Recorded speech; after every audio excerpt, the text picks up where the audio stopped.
அனைவருக்கும் எனது பணிவான வணக்கங்களையும் மனமார்ந்த வாழ்த்துக்களையும் தெரிவித்துக் கொண்டு இன்றைய தினம் நிகழும் மங்களகரமான குரோதி வருடம் வைகாசி மாதம் 20ஆம் நாள் ஞாயிற்றுக்கிழமை சுபமுகூர்த்த தினம்.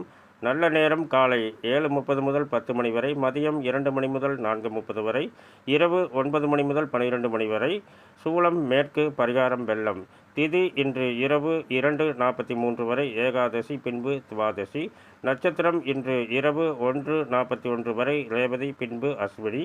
யோகம் அமிர்த யோகம். நேத்திரம் 1 ஜீவன் அறை. ராகுகாலம் மாலை 4:30 முதல் 6 மணி வரை. குளிகை நேரம் பிற்பகல் 3 மணி முதல் 4:30 வரை. யமகண்ட நேரம் பகல் 12 மணி முதல் 1:30 வரை. சந்திராஷ்டம நட்சத்திரம் பூரம் மற்றும் உத்திரம். இன்றைய கிரக நிலைகள்: மேசத்தில் செவ்வாய், ரிஷபத்தில் குரு, சூரியன், சுக்கிரன், புதன், கன்னியில் கேது, கும்பத்தில் சனி, மீனத்தில் ராகு, சந்திரன். நன்றி, வணக்கம், வாழ்த்துக்கள்.